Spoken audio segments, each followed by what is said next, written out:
Hello friends, मैं हूं हेमंत। आपका मेरे चैनल पर एक नए वीडियो के साथ स्वागत है। आज हम बात करने वाले हैं आरआरबी के अंदर ग्रेड 1 और ग्रेड 3। आज हम बात करने वाले हैं आरआरबी के अंदर ग्रेड 1 और ग्रेड 3 के फॉर्म कैसे भरते हैं। तो बने रहें वीडियो के अंत तक। अगर आप मेरे चैनल पर नए हैं और आपने अभी तक मेरे चैनल को सब्सक्राइब नहीं किया हुआ है तो चैनल को सब्सक्राइब करें। फॉर्म भरने से पहले कुछ इम्पोर्टेंट फैक्ट्स की बात कर लेते हैं। Railway RRB technician grade first और ग्रेड थर्ड की जो वैकेंसी निकली है उसके फॉर्म फिलअप होने लगे हैं 2026 के। फॉर्म भरने की लास्ट तारीख 29/7/2026 रहेगी। इसके बीच में आप फॉर्म भर लें, जितना जल्दी हो सके उतना जल्दी फॉर्म भर लें। लास्ट में साइड थोड़ा स्लो हो जाती है। आरआरबी टेक्नीशियन के जो फॉर्म भरने हैं उसमें जनरल, ओबीसी और ईडब्ल्यूएस कैंडिडेट को जो फीस लगनी है वो 500 रुपए पे करना है।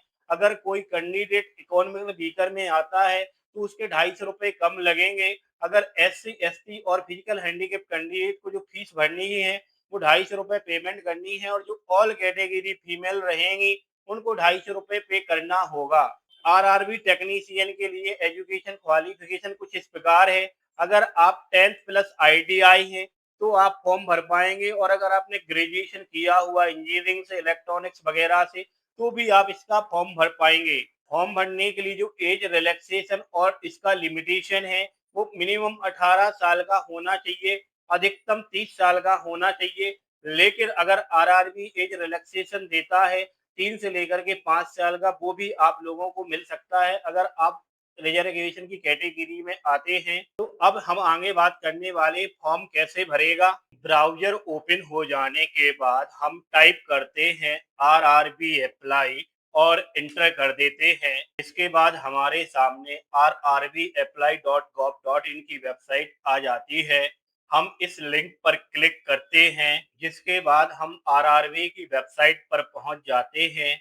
इस वेबसाइट का लिंक मैं आपको अपने वीडियो के डिस्क्रिप्शन में दे दूंगा, जहां से डायरेक्टली आप इस वेबसाइट पर आ सकते हैं। हम यहां पर देख पा रहे हैं log in, create account, scribe registration. अगर आपने पहले कोई आरआरबी का फॉर्म भरा हुआ है तो आप डायरेक्टली लॉग इन करके आरआरबी का फॉर्म भर सकते हैं। अगर आपने अभी तक आरआरबी का कोई फॉर्म नहीं भरा हुआ है, आपको आरआरबी की वेबसाइट पर रजिस्ट्रेशन करना होगा, जिसके लिए क्रिएट एन अकाउंट पर क्लिक करते हैं। जिसके बाद हमारे सामने मैसेज आता है हिंदी और इंग्लिश में। हम यहाँ पर देख पा रहे हैं जिन अभ्यर्थियों ने वर्ष 2024, 25 या 26 में आरआरबी की किसी भी फॉर्म को भरने के लिए रजिस्ट्रेशन किया हुआ था तो उनको दोबारा से रजिस्ट्रेशन करने की आवश्यकता नहीं है। तो इसको हम क्लोज कर देते हैं। तो यहाँ से फॉर्म भरना शुरू करते हैं। आप लोग जब भी कोई फॉर्म भरें उसे कैपिटल अक्षर में फिलअप करें। यहाँ पर लिखा है कंट्री ऑफ नेशनलिटी, आप किस देश के रहने वाले हैं, आप इसे अपनी आवश्यकता के अनुसार भरेंगे। मैं यहाँ पर इंडिया फिलअप कर देता हूँ। यहाँ पर आपको अपना पूरा नाम लिखना है। दोबारा से आपको यहाँ पर अपना पूरा नाम लिखना है। पहले कभी आपने अपना नाम चेंज करवाया है तो आप यस पर क्लिक करेंगे। अगर आपने अपना नेम नहीं बदलवाया है तो हम नो पर क्लिक करेंगे। आपको यहाँ पर अपनी 10वीं की मार्कशीट के हिसाब से डेट ऑफ बर्थ फिलअप करनी है। जैसे ही आप यहाँ पर क्लिक करेंगे इस तरीके से आप अपना बर्थ का ईयर चुन सकते हैं। उसके बाद यहाँ पर मंथ चुनेंगे कि किस मंथ में आपका जन्म हुआ था और यहाँ पर तारीख फिलअप कर देंगे। दोबारा से आपको यहाँ पर डेट ऑफ बर्थ भरनी है। जिसके बाद आपको यहाँ पर अपना जेंडर बताना है कि आप पुरुष हैं या महिला हैं या ट्रांसजेंडर हैं। तो यहाँ पर आप अपने हिसाब से जानकारी भरेंगे। दोबारा से आपको यहाँ पर अपना जेंडर बताना है। दोस्तों यहाँ पर आपको फादर नेम लिखना है 10वीं की मार्कशीट के हिसाब से। दोबारा से आपको यहाँ पर फादर नेम लिखना है। यहाँ पर आपको मदर नेम लिखना है 10वीं की मार्कशीट के हिसाब से। दोबारा से आपको यहाँ पर मदर नेम लिखना है। दोस्तों यहाँ पर आपको अपनी ईमेल आईडी डालनी है और जनरेट ओटीपी पर क्लिक करना है। जिसके बाद आपकी ईमेल आईडी पर ओटीपी प्राप्त हो जाएगा। आपको यहाँ पर मोबाइल नंबर डालना है और जनरेट ओटीपी पर क्लिक करना है, जिसके बाद यहाँ पर अपना ओटीपी डालें और वेरीफाई पर क्लिक करें। दोस्तों, इसके बाद आपको अपना आधार वेरिफिकेशन करना है। आप चाहें तो डिजी लॉकर के माध्यम से कर सकते हैं, आधार कार्ड के माध्यम से वेरिफिकेशन कर सकते हैं। अगर आपके पास आधार कार्ड नहीं है तो I do not have Aadhaar card पर क्लिक करके भी आप वेरिफिकेशन कर सकते हैं। हम यहाँ पर थ्रू आधार कार्ड पर क्लिक करते हैं। दोस्तों, यहाँ पर हम अपने 12 डिजिट का आधार कार्ड नंबर या बीआईडी नंबर डालेंगे और जनरेट ओटीपी पर क्लिक करने से पहले हम यहाँ टर्म्स एंड कंडीशन पर क्लिक करेंगे। हो सकता है कि आपके मोबाइल नंबर पर आधार का ओटीपी ना आए, तो आपको इस कंडीशन पर पहले क्लिक करना है, उसके बाद जनरेट आधार ओटीपी पर क्लिक करना है। जिसके बाद हमारे मोबाइल पर प्राप्त ओटीपी को हम यहाँ पर डालेंगे और वेरीफाई पर क्लिक कर देंगे। जिसके बाद हमारा आधार कार्ड वेरीफाई हो जाएगा। हम यहाँ पर पासवर्ड डालेंगे। पासवर्ड में आपको special character, capital letter, small letter सबका उपयोग करना है, स्ट्रॉन्ग पासवर्ड बनाना है। दोबारा से आपको यहाँ पर वही पासवर्ड डालना है, आई एम नॉट रॉबर्ट पर क्लिक करना है और प्रीव्यू एंड क्रिएट पर क्लिक करना है। इसके बाद आपके सामने प्रीव्यू का विंडो ओपन हो जाएगी। अगर आप उसमें कुछ चेंजेस करना चाहते तो एडिट करेंगे या ओके करके आगे बढ़ेंगे, जिसके बाद आपका रजिस्ट्रेशन हो जाएगा। रजिस्ट्रेशन हो जाने के बाद हमें लॉगिन करने के लिए लॉगिन पर क्लिक करना है। अगर आईडी पासवर्ड के माध्यम से लॉगिन करना चाहते हैं तो यहाँ पर क्लिक करेंगे। हम यहाँ पर आधार के माध्यम से लॉगिन करना चाहते हैं, लॉगिन विद आधार पर क्लिक करेंगे। यहाँ पर मोबाइल नंबर एंटर कर देने के बाद यहाँ पर चेक बॉक्स पर आपको क्लिक करना है और जनरेट ओटीपी पर क्लिक करना है। आधार कार्ड से लिंक मोबाइल नंबर पर ओटीपी जाएगा। हमें ओटीपी यहाँ पर भर देना है। आई एम नॉट रॉबर्ट पर क्लिक करना है और लॉगिन पर क्लिक करना है। जिसके बाद हम इस वेबसाइट पर आ जाते हैं। इसको हम एक बार प्रॉपरली रीड कर लेंगे और ऑनलाइन एप्लीकेशन पर क्लिक करेंगे। जिसके बाद हमारे सामने दोनों वैकेंसी आ जाती हैं, टेक्निकल ग्रेड फर्स्ट सिग्नल के लिए, थर्ड पोस्ट के लिए। तो आप किस वैकेंसी के लिए अप्लाई करना चाहते हैं, आप यहाँ पर जॉन भरेंगे कि आप किस जॉन से अप्लाई करना चाहते हैं। इसके बाद यहाँ पर दी गई टर्म्स एंड कंडीशन को रीड करेंगे और नेक्स्ट पर क्लिक करेंगे। जिसके बाद हमारे सामने मैसेज आता है कि डेटा हमने जो रजिस्ट्रेशन के टाइम पर दिया हुआ था या पहले आपने फॉर्म भरा हुआ था वहां से ले लिया गया है। आप इसे क्लोज पर क्लिक करें।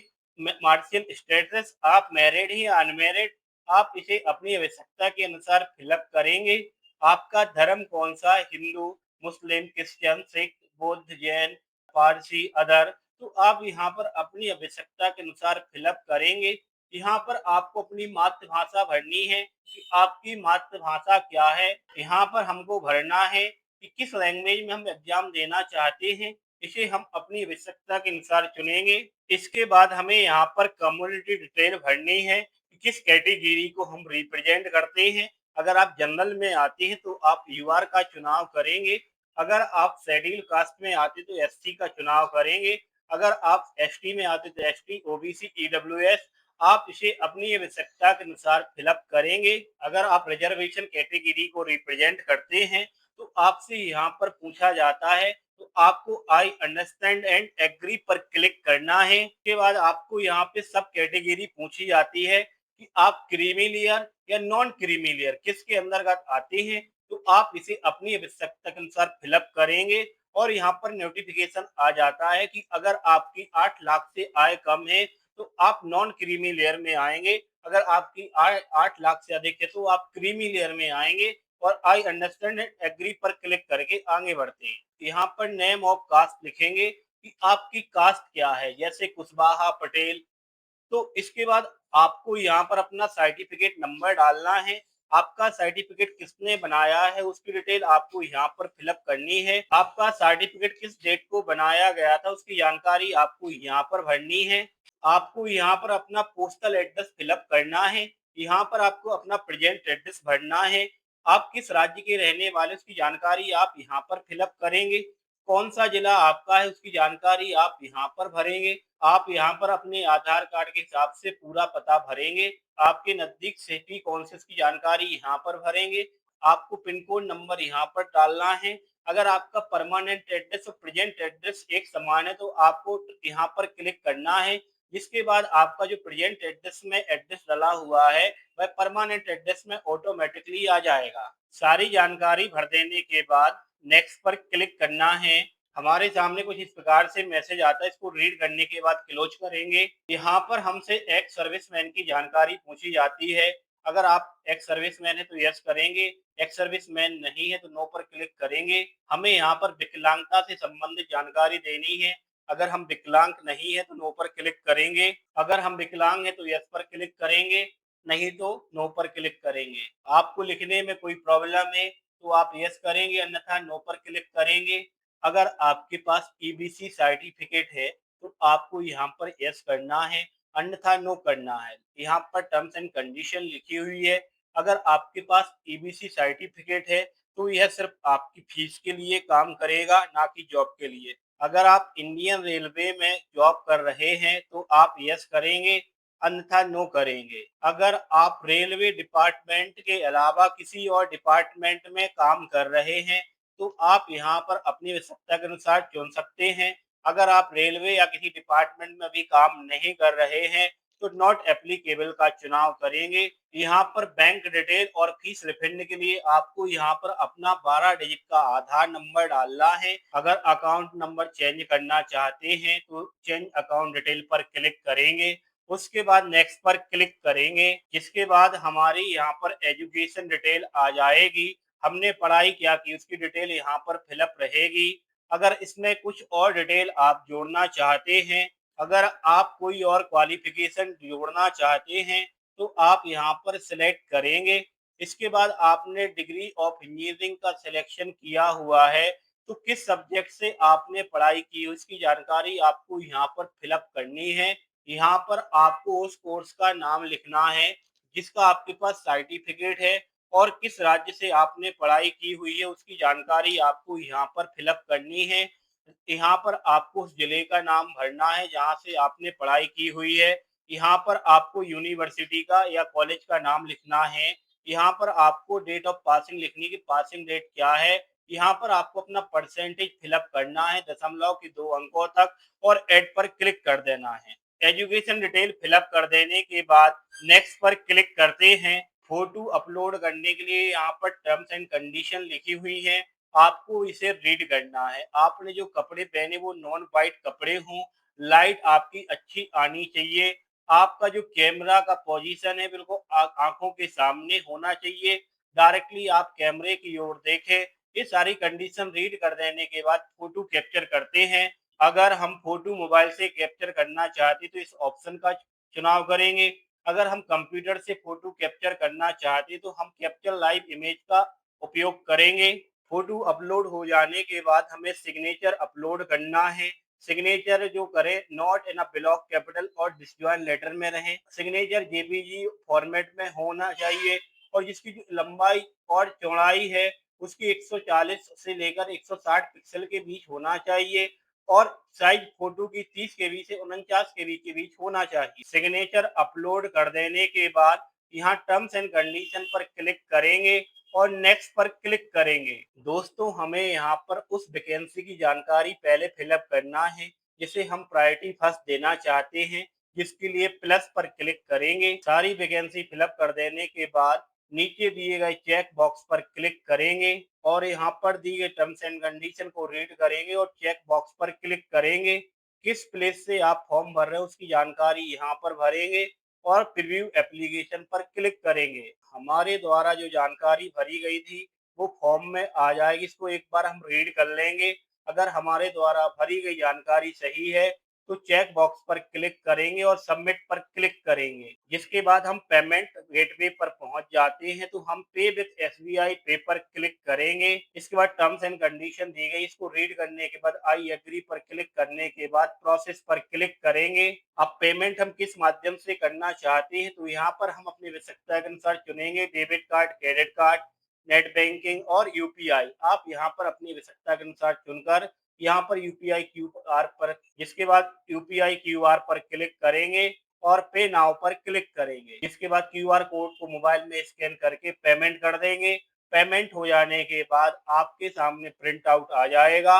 अगर आपके पास प्रिंट आउट नहीं आता है तो आप लॉगिन के माध्यम से प्रिंट आउट निकाल सकते हैं।